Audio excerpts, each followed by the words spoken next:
Fitzgerald. The first order of business is the election of officers for 2026. Jackie has indicated that we can do all three of them together, so I need someone, Ron. I'd like to nominate Amy to be president and Ms. Fitzgerald to be vice president. Somebody have to nominate me I'll nominate you. for what? Oh, excuse me, for secretary. All right. So I have a motion from Ron for Amy Moulton to be president, Mary Beth Fitzgerald to be vice president, and Ron Schreiner to be secretary. Do I have a second? I guess we can second. Yep, All right. it's all good. We seconded each other. It's so strange when there's only three. I know. All those in favor? Aye. The next order of business is the minutes from the March 24th, 2022 meeting. Also, it's been indicated that those can be approved by this new group, so I need a motion to approve the minutes, Move approval? and I need a second. Second? All those in favor? Aye. Okay, now we move on to new business. Resolution number 2026-01, a resolution of the City of Lafayette Redevelopment Authority approving and authorizing the execution of lease agreements relating to the financing of a theater project, authorizing the issuance of lease rental revenue bonds in connection therewith, and approving and authorizing the execution of financing documents related thereto. Good morning, Dennis Carson, Economic Development Director. Thank you for your time today. As you probably know, we are starting on the renovation of the Lafayette Theater. It's been a long time coming, but we're going to finance that through a bond, and the project's going to be approximately $20 million and such. So we do have our bond counsel here and our financial analysts from Baker Tilly here to explain more about this particular action here. So I'm going to turn it over to them, and if you have any questions, we're happy to answer them. Hello, Jacob McClellan with Bose McKinney and Evans. We're the city's bond counsel. So thank you guys for agreeing to serve on the Redevelopment Authority. Just for a little bit of background, the Redevelopment Authority is sort of issues bonds on behalf of the Redevelopment Commission. So the resolution before you, it authorizes two forms of lease. In Indiana, there's what's called general obligation debt, and there are some limits on general obligation debt. But this sort of, the lease structure is statutory, and it allows for issuance of bonds for municipal projects without counting against that general obligation debt. So I know one of the members before the meeting was kind of asking about that, and I just wanted to give that background. So, but again, the resolution before you authorizes forms of a lease. One is the financing lease. The other is a site lease. So in Indiana, when you issue lease rental revenue bonds, and I guess if any of you have questions, just feel free to interrupt. But to have the bonds, to have the lease be, it has to be a true lease. So it can't be that you absolutely have to pay. If the leased asset is not available, you don't pay. And so that's why there's two forms of lease. There's one lease where there'll be some roads and some assets put on temporarily during construction. That'll help help us not to have to pay for capitalized interest out of the bond proceeds. That I believe will go away once the project is constructed, and the leased asset under the financing lease, I guess the base lease will be between the city and you all, and then the financing lease will be between you all and the Redevelopment Commission. The lease payments will be lined up to align with the bond payments, and they will be pledged over to a bond trustee. There'll be a little bit of extra to cover trustee costs and sort of incidental kind of ongoing costs for things related to tax-exempt bond interest and things like that. So the resolution also authorizes the issuance of the bonds, and as I mentioned, the lease payments line up directly with the bond payments. If you look in the lease you're approving today has some large annual rental payments. what will happen is, assuming this is adopted today and the redevelopment commission takes their action at their meeting, we'll proceed with the help of Baker Tilly to market the bonds. And once the bonds are sold, there'll be an addendum to the lease, which will bring those payments down to absolutely align with the bond payments.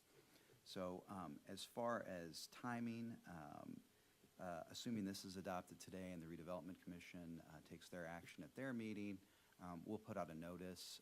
There's a 30-day remonstrance period against the lease.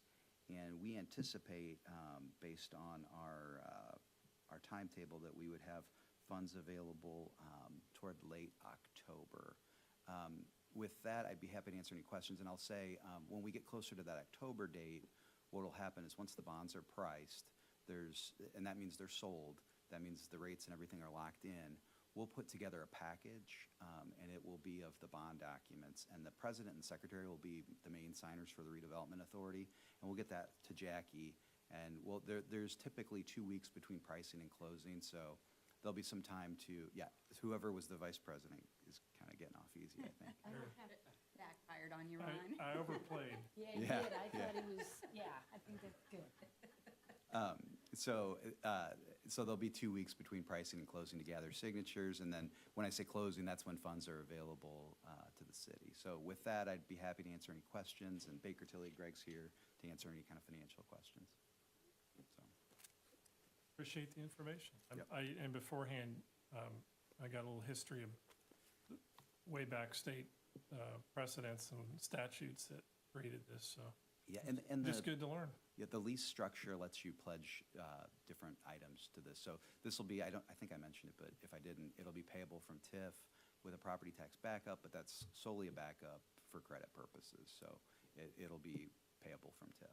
But Good project. yep. Chair will entertain a motion to adopt. Amy, do you want to hear from Greg and Oh, the yes, I'm financials? sorry. I'm Yeah. sorry. You're absolutely. To the chair.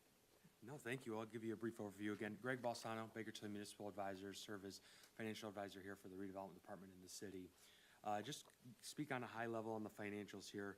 So as Jacob mentioned, what this is a TIF-backed financing and then a property tax backup behind that. As he mentioned there, we don't expect to need to levy a property tax for this. We expect to have plenty of TIF revenues, but that's really there. We do that with a lot of the TIF deals across the state, including here in the city, and that is a stronger backing that the market sees. And so what they'll do is give a much better interest rate typically with that stronger backing, just like anything you would think of if you're doing a home loan or things like that. The stronger the credit is, the stronger the credit is there, the lower the interest rate they're going to provide. And as you get into a larger bond issue, that interest rate can really sway the payment. So just want to mention, because Jacob did mention those are maximums that you're approving in the documents. Those were developed back when we were starting to discuss this project, and with some different things that have come in, some use of prior bond issue cash and some grants and things, we expect this bond issue to realistically come in around 16.6 million or so. Just under 17 million is likely where we'll end up here on a principal amount to fund this $19.4 million project. And then in addition, just wanted to give you some sense of the annual payments on this. We're running this bond through 8/1 of 2039. The reason for that term of financing is that is when a significant majority of the city's TIF will expire at that point. So we don't want to go beyond that and have payments where we would have to levy a tax or something where we wouldn't have revenues to cover that. So that's why we're running it through that term. And the payments we anticipate being, as of now, they're estimated around 1.75 million per year. So that, including principal and interest, a total of about 1.75 million. And then just to give you some hopefully confidence in the TIF revenues and the ability to pay those payments back. With our estimate, we projected out the TIF over the next 12 years, 13 years or so.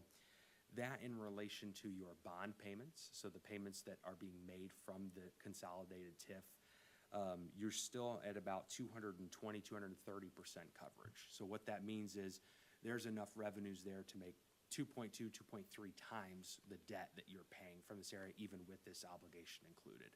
From the TIF. From the TIF, yes, sir. So leaving you, after debt payments, it's leaving you anywhere from about $9 to $11 million a year, even after debt payments. And so that's, for use for pay-as-you-go kind of annual projects that the redevelopment department does. So again, leaving you cushion there in case something were to happen in the future, you have plenty of cushion for if revenues were to dip, you're still able to make your bond payments here. So with that, I'm happy to answer any questions, but just wanted to provide some background on that. I mean, so the ceiling is higher than it really plans, than the need would ever be, that's just required. Yes, sir, yeah, so Yeah. the maximums are set at a higher point, and Right. again, for a couple of reasons. One, we don't want to have to come back to you Yeah. if it comes in a little bit higher than anticipated, but really, they were set higher.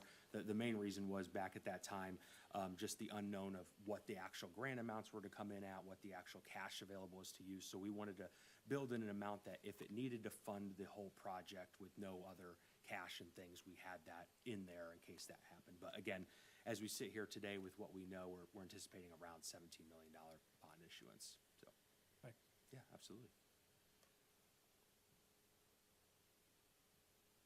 Are there any other presentations for Resolution 2026-01? Are there any other questions? No, this is a great project. All right, hearing none, Chair will entertain a motion to approve Resolution 2026-01. I'd like to move that the resolution be approved. I'll second. It's been moved and second. All those in favor, signify by saying aye. Aye. Those opposed? Right. Next on our agenda is public comment.